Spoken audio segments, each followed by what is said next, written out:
What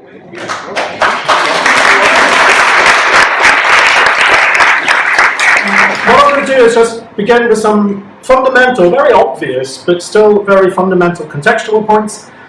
Then I'll say a few words about each of the main sets of negotiations which are taking place between the EU and the UK, separation, transition, and the future. And then I'll wrap up with a few concluding observations. And that should leave us plenty of time, I think, for some questions.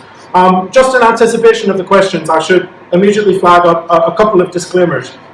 First of all, do please remember that I'm a lawyer, I'm not a politician, I'm not an economist, and it gives me certain real advantages actually, because this is a process which is fundamentally structured and guided and limited by law. But it also means, for example, that I'm not terribly interested in keeping up with the daily gossip of Westminster, and I'm certainly not very good at giving economic statistics or forecasts because they're just not part of my discipline. Secondly, I'm a constitutional lawyer, and again that gives me certain real advantages. My job essentially is to know how the EU system fits together, what its core principles, its core practices are, how it relates and interacts with the national legal systems, and how we can use past experiences to inform novel or unexpected situations, precisely such as the one that we're facing now.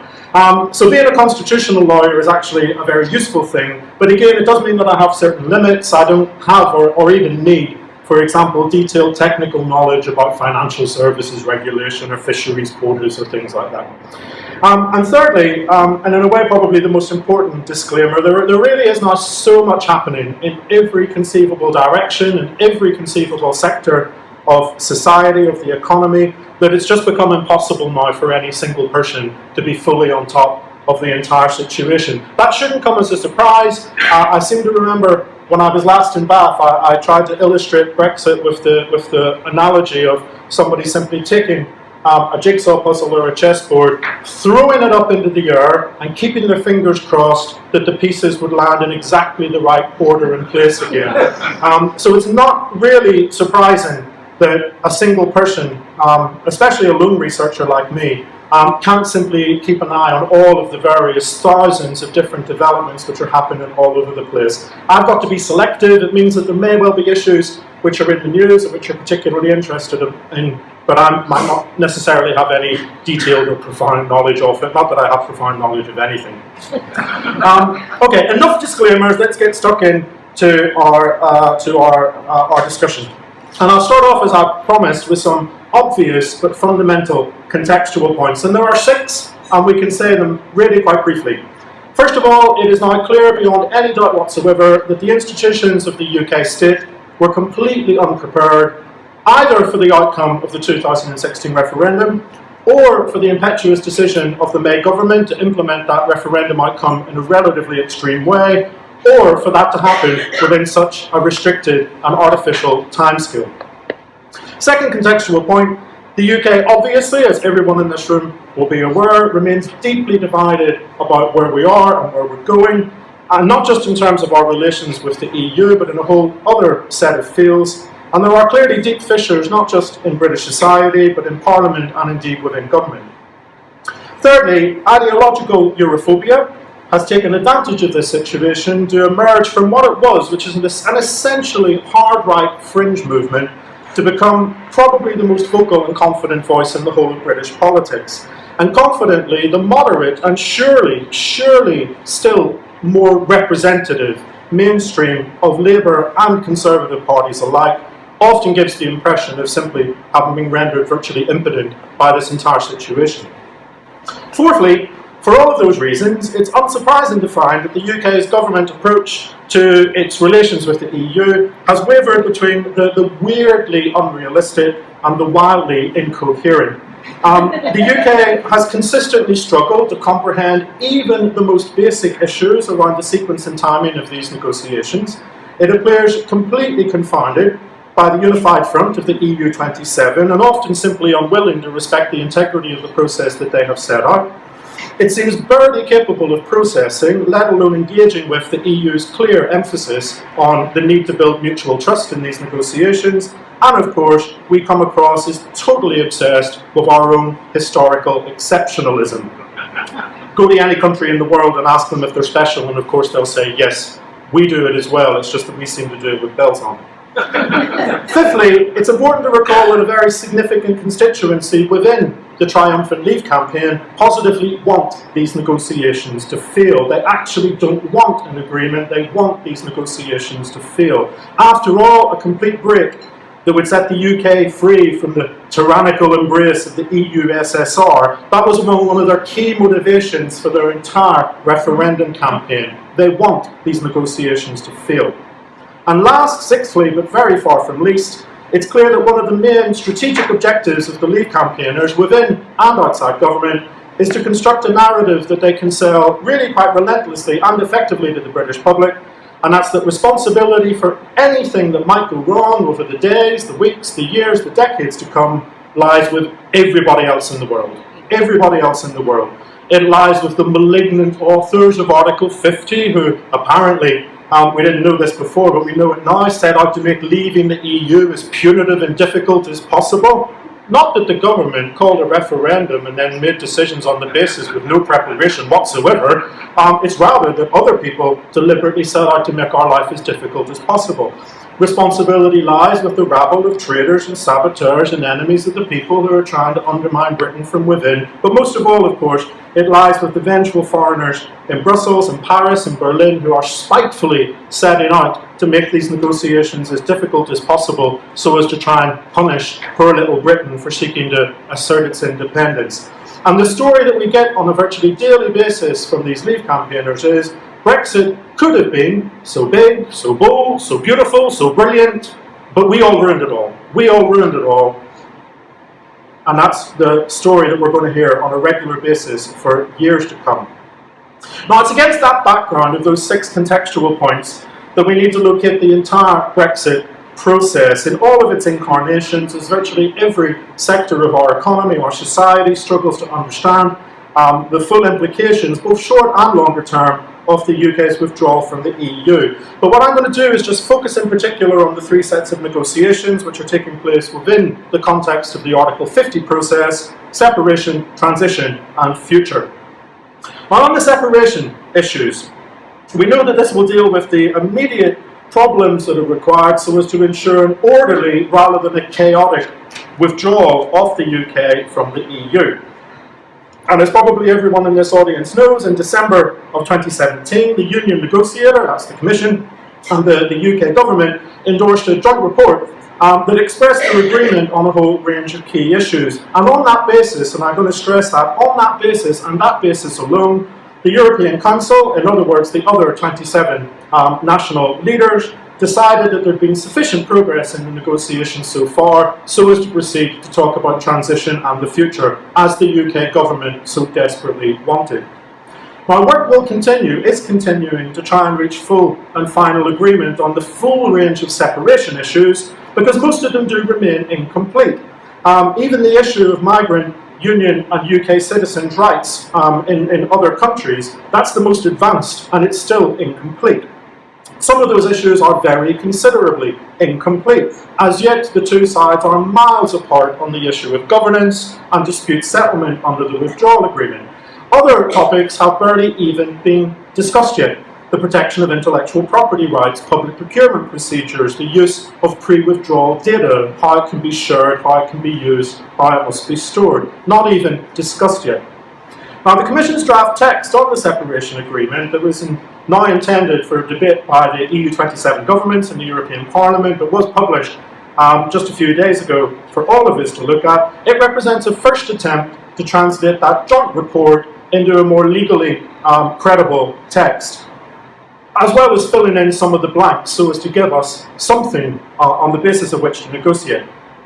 I was rather shocked, in fact, to learn at the Commission's press event on the 20th of February that there had in fact been no significant concrete progress whatsoever on any of the outstanding separation issues since the 8th of December 2017. In other words, a period of nearly 3 full months has passed and there has been no progress whatsoever on many of the issues that were left open by the joint report.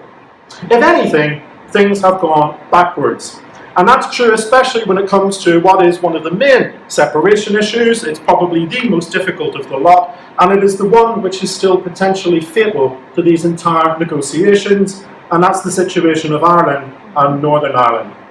Now, I'm going to talk a little bit about this, not because I assume that you're all desperately interested in my home country, rather because it is of fundamental importance to the negotiations as a whole.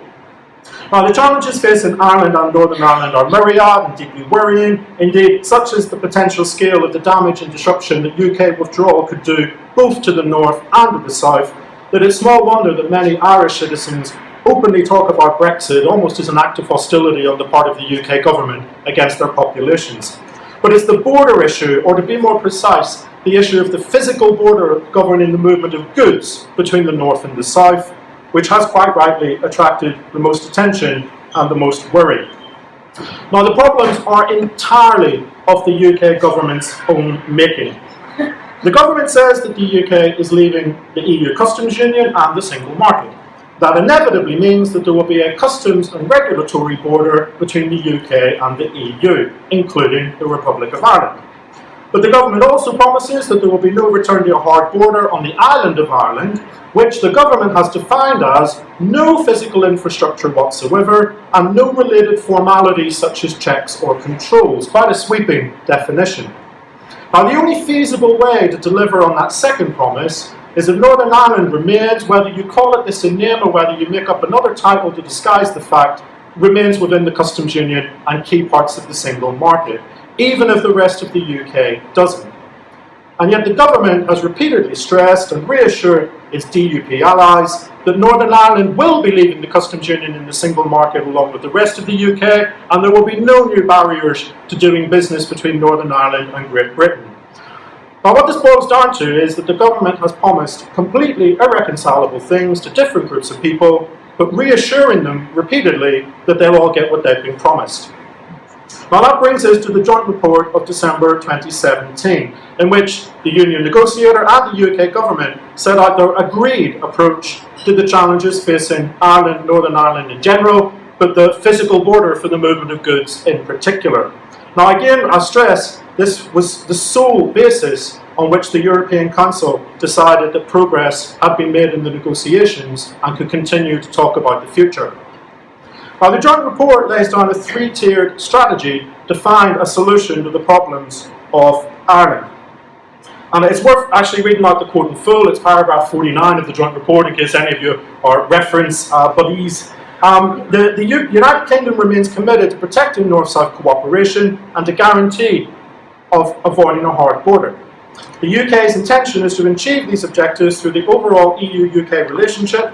Should this not be possible, the UK will propose specific solutions to address the unique circumstances on the island of Ireland, and in the absence of agreed solutions, the UK will maintain full alignment with those rules of the internal market and the customs union, which now or in the future support North-South cooperation, the all-island economy, and the Good Friday Agreement. Now, the government is still clearly pinning its hopes on finding some agreed solution that would remove any need for customs and regulatory enforcement, either first option between the EU and the UK as a whole, or at least second option between the Republic and Northern Ireland in particular.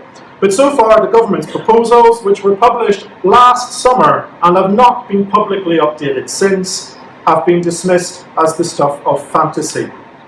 For example, the government suggests that the EU and the UK as a whole could pursue close customs cooperation together, and combined with some extra provisions to deal more specifically with Northern Ireland, this would dissipate any need for a hard border.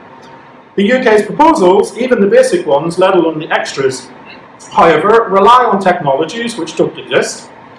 The technologies which do exist still involve a very considerable physical infrastructure.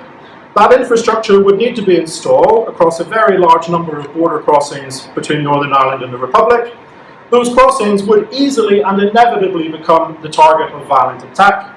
And in any case, the technology could only ever solve part of the customs and regulatory enforcement problem, because a few cameras can't stop smuggling, they can't stop counterfeiting, they can't stop threats to public health and public security through illegally made or manufactured or marketed goods. These are all of the things that a customs border does. It's not just about handing money out of a lorry window as you drive across a road. Customs borders are there to protect your public and your public interests from the threats that you've decided as a regulator need to be controlled. and no amount of technology can get away from the need for those checks. The government's alternative is that there should be a new EU-UK customs partnership. And under this partnership, the UK would police the EU's customs and regulatory borders on the EU's behalf, while simultaneously maintaining and administering the UK's own separate and independent and different customs and regulatory regimes on its own behalf. Now, if that sounds instinctively a little bit bonkers, the answer is that yes, it is. And even the government admits that this is completely speculative. It's just been dreamt up on a civil service whiteboard. It doesn't exist anywhere in the world, and they have no idea whether it would even work. At the very least, even the government admits that what it would entail is the creation of a massive bureaucracy for every public and private actor in the country. Effectively, we would be required to track the manufacture, the import, the export, potentially right through the sale or consumption of every single good within the UK. This is a truly remarkable proposal. Even Soviet Russia in its heyday would have balked at this type of bureaucracy. And of course, that's assuming that the EU itself is content with the idea of letting some third country enforce its customs and regulatory policies on behalf of its population. Taking back control does work both ways, after all. Now, given the continued lack of any detailed and credible UK government proposals that could provide the basis for an agreed solution, the EU insists upon holding the UK government to its promise of a third default solution, that the UK will keep Northern Ireland fully aligned to whatever EU rules are required now or into the future to avoid a hard border and protect the economy. Now, the logical implication of that is that either the UK as a whole or Northern Ireland remains within the customs union and the single market, at least a lot of the single market. You can call it that if you want, you can dress it up in other language if you want, but that is the basic logical implication. And so the Commission last week, as we probably know, published its draft withdrawal agreement, which included a dedicated protocol on the Northern Ireland situation, and sought to translate this agreed default solution into legal terms. And the draft text repeatedly says this is the agreed default solution. It will only apply unless the UK government comes up with better, more credible proposals, as it promised to do. Now, when I read the Commission's text, like every single colleague I've talked to, both within the UK and across the rest of Europe, my reaction was, yeah, it's doing what they said in the joint report, it's spelling it out in a logical and consistent way. How did the government react not to say anything of its DUP allies and the rest of the hardline Leave campaigners? They reacted, of course, with outrage and bluster and immediately said, we will not accept this withdrawal agreement. Now, there are only three possible explanations for this reaction. There are only three. In questions, if you can offer other explanations, please do. The first is that the government didn't actually understand what it was signing back in December 2017. They simply didn't understand what they were doing. We are talking, by the way, about David Davis. This is not the only possibility.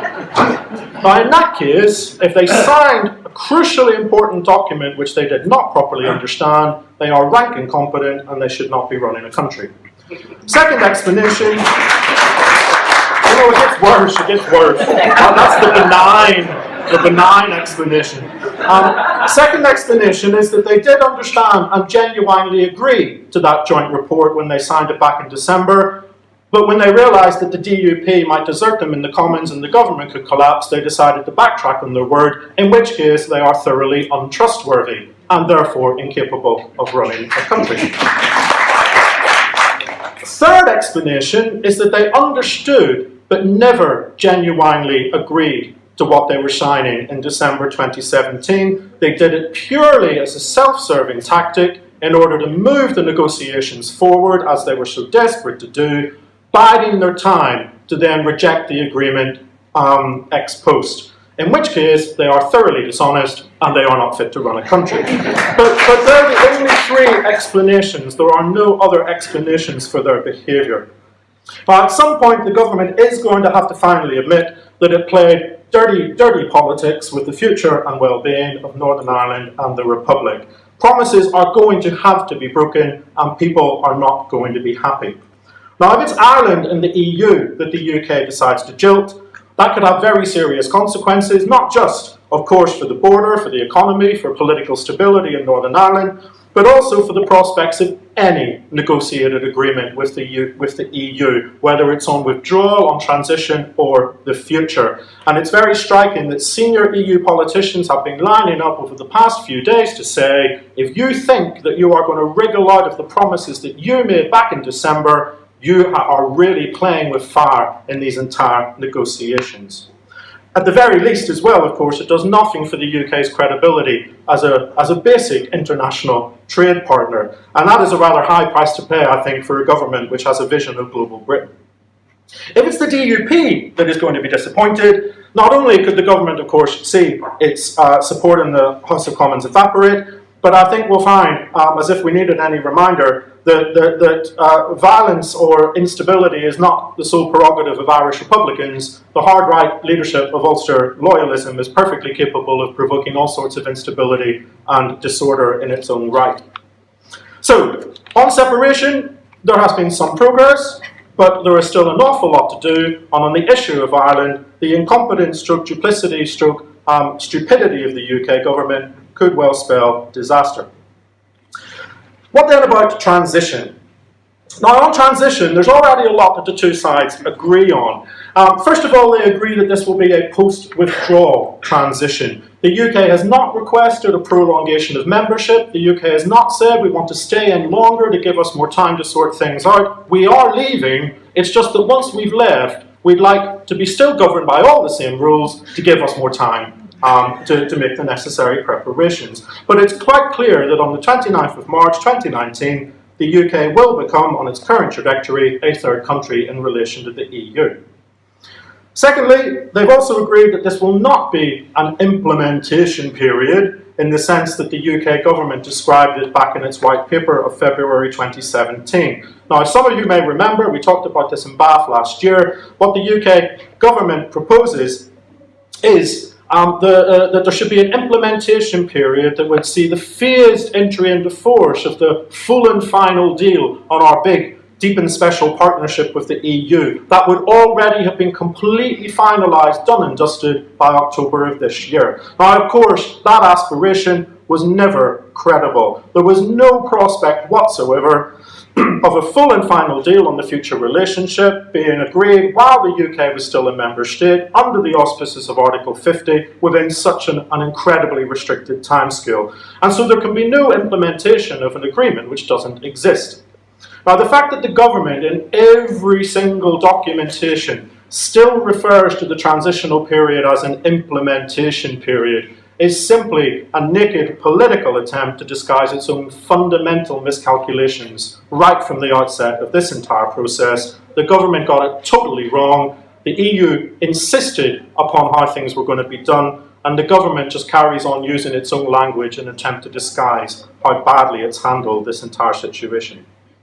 Thirdly, the two sides agree that transition should, as far as possible, be based on preserving the status quo for two main purposes. First of all, because they recognise that public authorities need more time to physically prepare for what's coming. And the usual example that people give is that the ports need to be readied for the introduction of the massive expansion of customs controls. You may well have seen, I think it was just a few days ago, one of the leading figures in the French authorities responsible for the port at Calais said that on current calculations we could see a permanent log jam for 30 miles on the French side and for 20 miles on the English side.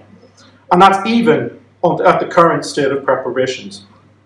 And likewise, the government and the EU agree that private actors and businesses also need time to adjust. Right across Europe, supply chains will need to be rethought, recruitment and training will need to be rethought, new legal structures will have to be adopted as lots of countries have to reincorporate in different jurisdictions, lots of fresh supervisory requirements will need to be fulfilled, and so on and so forth.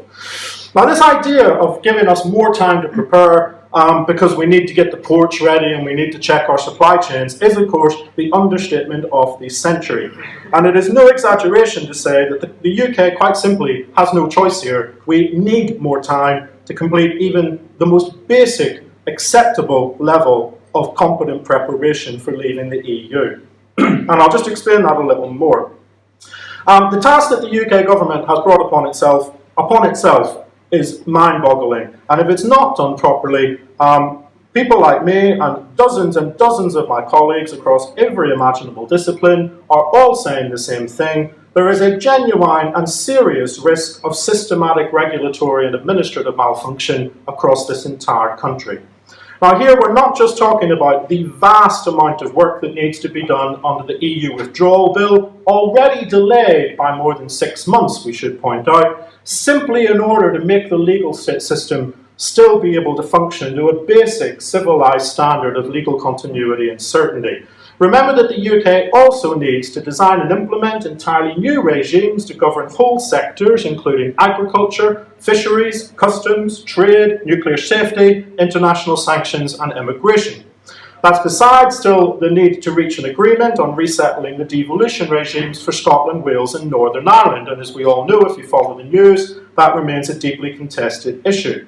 But the challenges aren't just internal, they're also external. The UK still has a mountain to climb in regularising or rebuilding a vast range of international relations in every imaginable field, from trade, the environment, through to security. Because after withdrawal, the UK will no longer be bound by any of the EU's existing international agreements, although the precise estimates vary. The most reliable one I've seen is around 1,150.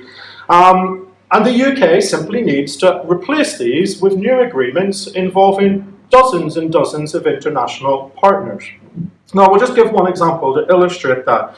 Liam Fox keeps bragging about his amazing programme of ambitious trade talks with all sorts of dynamic countries right across the globe that are going to bring this new surge of prosperity to the UK, far in excess of what that tired, cumbersome, protectionist old EU could ever hope to deliver.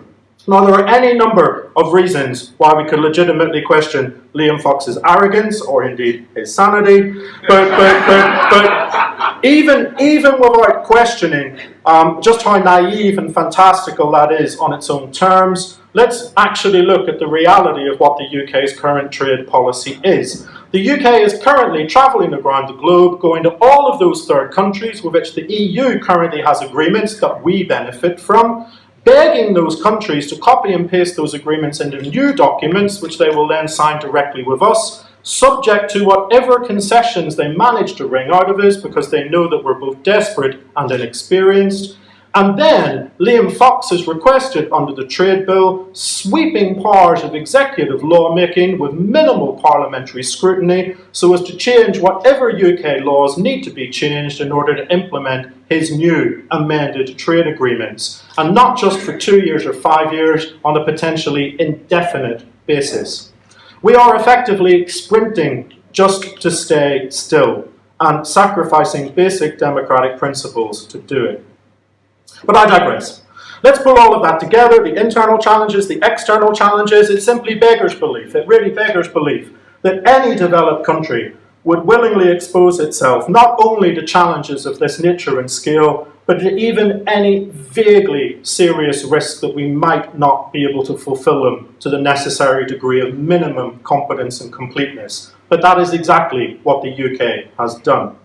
So requesting a status quo transitional period is, from the perspective of the UK, now the only way to reduce that risk to a more acceptable level. In effect, we are trying to buy time to make the types of basic preparations that any responsible country would have planned for well before holding that bloody referendum in the first place. Well said. Now, notwithstanding the EU-UK consensus about the basics of transition, of course the details are proving trickier than many people assumed, because even though the UK civil servants must be repeating what I've just said over and over and over again to the government, of course the government can't but itch for a fight with the wicked bureaucrats in Brussels. And so there are still a range of issues where there are divergences between the EU and UK preferences. Of course, we await a final decision on the duration of the transitional regime.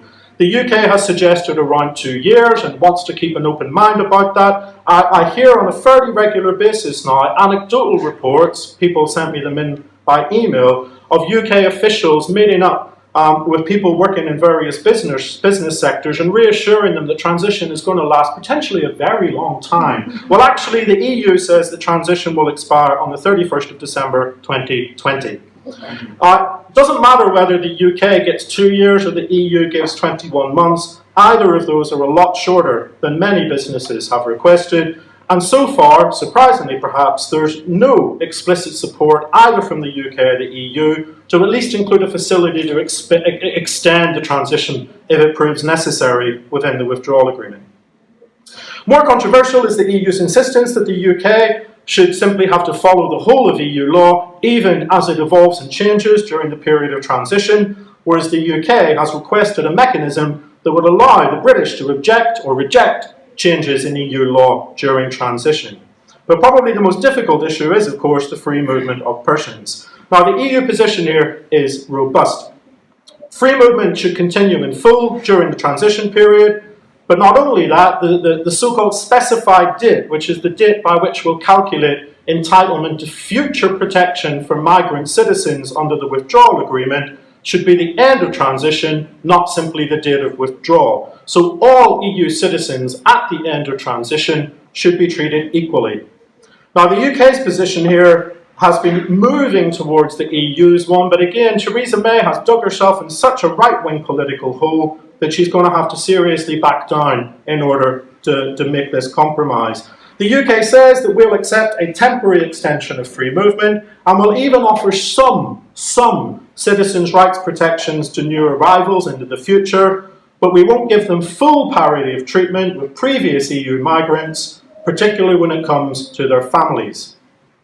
Now, the spite and the pettiness of the Home Office really knows no bounds whatsoever. But here, it's particularly strange because it really does, again, run the risk of scuppering a transitional deal that the UK quite literally could not cope without.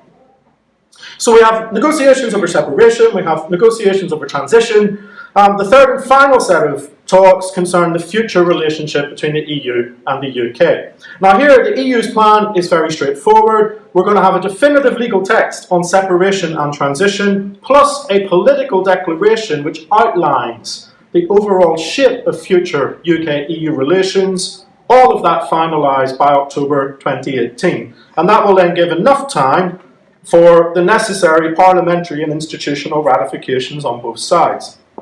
But the actual future agreement will only be properly negotiated and settled after withdrawal. Now, both sides say that they'd like that ideally to happen within the transitional period, so the transition expires and the new agreement enters into force in a sort of seamless flow. It's worth stressing that again, on any assessment, that is very optimistic. There is no guarantee whatsoever that transition will have expired and these very complicated, these very sensitive, these very politically difficult multilateral negotiations will have been completed, but just as importantly, the agreement will have been ratified by all 27 of the other member states, by their national parliaments, their regional parliaments, and potentially by popular referenda, as for example happened with the Netherlands and the Ukrainian agreement. So it may well be that we're just pushing back the dreaded cliff edge by another 21 or 24 months. But in any case, how far have we got with the talks on the future relationship? Now, for over a year now, the UK government has been proposing this deep and special partnership with the EU, but without offering any detailed, any credible proposals for what it should look like. Now, the Prime Minister does claim over and over again that the UK knows, we accept that we cannot have our cake and eat it. But upon closer inspection, this is exactly what the government is still asking for. What they're saying over and over again is we're leaving the key institutions and core policies of the EU. But why does anything really need to change? In fact, surely cooperation can become even closer between the UK and the EU than it is as members. It's just that we don't have to play by any of the rules or be bound by the same obligations as anybody else. Now this fantastical delusion, and it's almost beyond comprehension that they just repeat this over and over again. Isn't that meant to be the definition of insanity? Yeah. Well, there we are, that's clear. This fantastical delusion is evident in every major government speech about the future relationship that has been delivered since February 2017. I should just say in parentheses, it is my job to have to read all of this drivel. I've gone from at home having shortly after the referendum, a sort of stack of papers to having now a full bookcase of paperwork on this. It also runs throughout most of the future partnership papers which have been published by the government about the future relationship. In every case, the basic message is the same. We're leaving, but the benefits of being in the EU are so great, they're so important for our prosperity and our security, that we either don't want or we simply cannot afford to lose them. So can you, the EU, can you come up with some creative and innovative ways for us to keep enjoying all of those benefits? Be warned, they always say, be warned, history will judge you, the EU, badly if you fail in this endeavour. It really is difficult to understand, but at least the position has evolved beyond we want our cake and we want to eat it. We want our cake, we want to eat it, we want you to serve it to us, and we're going to blame you when it runs out. It's really quite an incredible policy. Now, Theresa May's speech from the 2nd of March, just earlier this month, was no different. It was no different. Of course, there were the hard facts for the die-hard leavers that they were expected to swallow. We lied when we told you that we were going to maintain market access on exactly the same terms. We lied when we told you that the evil court of justice and its reign of terror were going to come to an end. But fundamentally, this speech doesn't add anything more than a few details under what we knew already. The deep and special partnership basically means the UK gets to step outside most of the institutions, the regulatory frameworks, the legal obligations, the enforcement processes, all of the things that make the EU the unique international organisation that it is. But the UK still gets to keep, on a pick and choose basis, the best benefits, the best privileges as it sees fit. And then again, remarkably, of course, the Prime Minister closes by saying to the EU, let's get on with it. Really quite incredible. Now, the EU has already made clear from the very outset, and again at regular points since, that the UK government is deluded. Let's just recall some of the key principles which were laid down unanimously, and I'll say this very clearly because Ian Duncan Smith regularly appears on the news to tell us otherwise. These were not laid down by the unelected bureaucrats of the Commission. These were agreed unanimously by the elected governments of 27 sovereign European countries who are members of the European Union. The EU shares the desire for a close partnership, but no partnership, no matter how close, can be the same as membership. Any trade agreement will be balanced, ambitious and wide-ranging, but it cannot amount to participation in the single market or cherry-picking parts thereof. The EU's overriding priority is to preserve the integrity and the proper functioning of what is its single greatest achievement and its most valuable asset, the single market. The EU will insist very strongly on preserving a level playing field so that the UK does not engage in distorted or unfair competitive practices. And although UK ministers have recently been tripping over themselves to assure the EU that we want a race to the top, not a race to the bottom, remember it was the Prime Minister and the Chancellor and David Davis and Liam Fox who spent most of 2017 threatening that if you don't give us what we want, we'll destroy our own economy and society in retaliation by engaging in social dumping and stripping out our own regulatory standards so as to become a sort of offshore tax haven. And equally, the EU has to avoid upsetting its existing relations, its existing and well-established network of relations with a whole range of other third countries who have already made it very clear that if you start handing out special favours to the UK, we'll be next at your door asking for those special favours for us as well. Why on earth would the EU want to destabilise its long-standing relationships with an entire range of 50, 60, 70 other countries just to keep the UK happy? Now, next week, the European Council is expected to adopt its guidelines on the framework for the future relationship, but faced with a continuing reality vacuum from the British, the leaders of the EU27 are expected by and large to simply endorse the draft text that was published a few days ago. Given the UK's self-imposed red lines, given the choices which have been freely made by the May government, the only thing that the UK can realistically expect is an ordinary free trade agreement of the type that we've already signed with countries like Canada and have in the pipeline with Japan. We want other additional agreements covering things such as education, research, security, and so on. But the implications are clear. They've been clear for a very long time. It's just that they're only now beginning to sink in with many UK citizens and businesses. Any free trade agreement, even the very, very best of them, will be but a pale shadow of what we have now as full members of the EU, the customs union, and the single market. And so if withdrawal goes ahead as planned, even with a status quo transition to give us more time to prepare, the end destination is now looking pretty clear. The regulatory conditions by which UK businesses do their economic activities across the rest of Europe and vice versa are going to become substantially less favourable than they are now. We are actively creating a vast array of barriers to trade that will increase costs at the very best, that will seal off markets at the very worst. So where does that leave us in terms of the negotiations?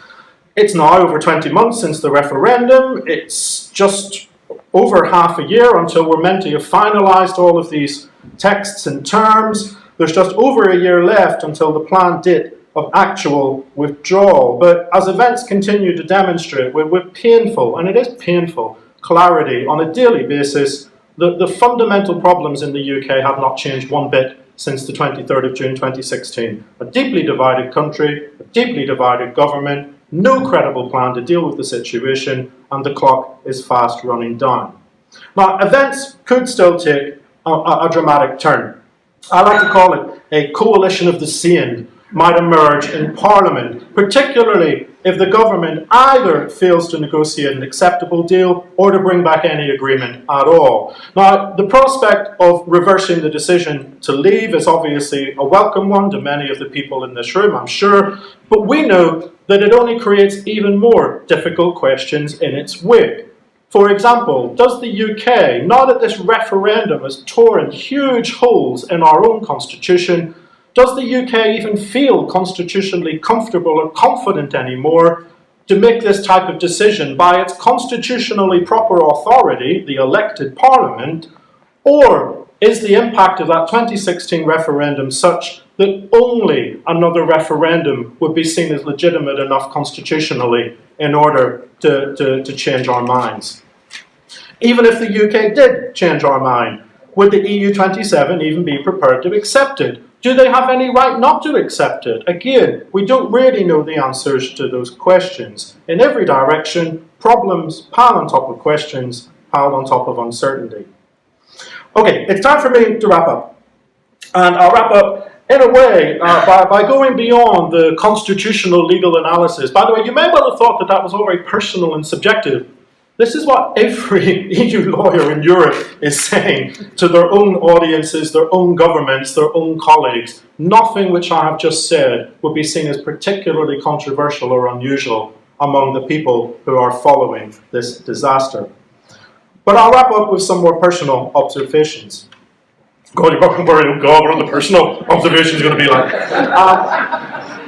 One of the main reasons I find Leave campaigners, both within and outside the government, quite difficult to listen to, is the way that they really repeat and reinforce the same distorted narratives over and over and over again. The only voices that count in this country anymore belong to the narrow majority of people who voted Leave on the 23rd of June. Apparently we, the British, never really felt that European anyway. Apparently we, the British, never really thought that the EU did us much good. Apparently we, the British, hate the idea of foreigners meddling in our laws and money and our borders.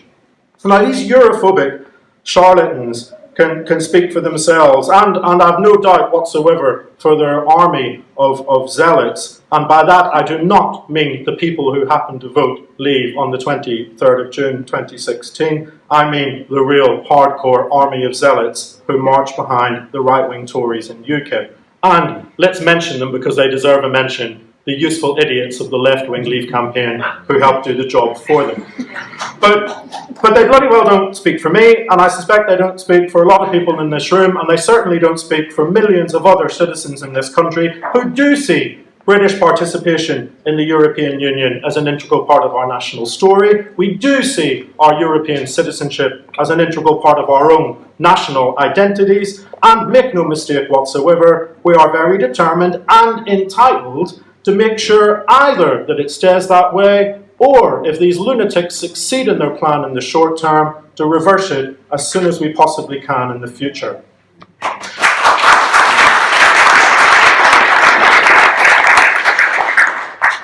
I mean, make no mistake that what has happened in this country, what continues to happen in this country, is a scandal. It's very difficult to believe that any rational person could look at the situation that we're in now and think, this is great. This is the promised land that we were voted for. It's hard to believe that anyone could look at what's happening and think it was anything other than a slow-moving disaster. And I'm sure a lot of people who did vote Leave must be wondering, what sort of benefits are we really going to see at all, let alone the ones that we were promised? And can such benefits really, really justify so much disruption and damage?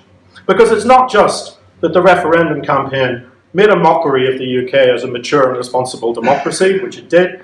It's not just the genuine risk, which I've talked about, that the UK could expose itself voluntarily and consciously to systematic regulatory and administrative malfunction, especially if we manage to catapult the transitional period that we bloody well asked for. It's not just that even without any short-term disasters of that nature, Brexit is so self-evidently a disastrous act of long-term and profound national diminishment.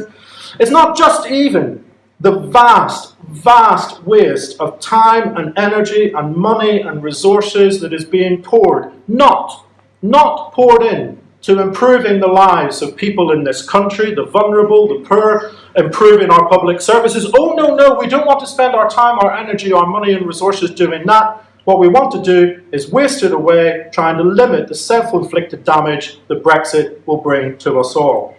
And it's not just the stirring up of deep-seated bigotries and long-lasting social division that will tarnish our collective morality and undermine our social cohesion for years to come. It's not even just what happens, the damaging legacy when a democracy normalizes, legitimizes, and actively rewards systematic dishonesty by its political leadership. When David Davis can sit in front of a parliamentary committee smirking away as he openly admits that he lied to Parliament, and what consequences?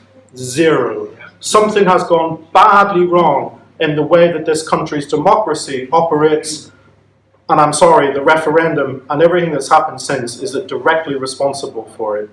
It's not just, of course, that the population of Ireland, both north and south, will probably bear the very worst consequences of Brexit's full force. It's also the fact, and this is the point on which I'll finish, that we should never forget that for many of the leading Leave campaigners, leaving the EU was never an end in itself, it is but a means to an end.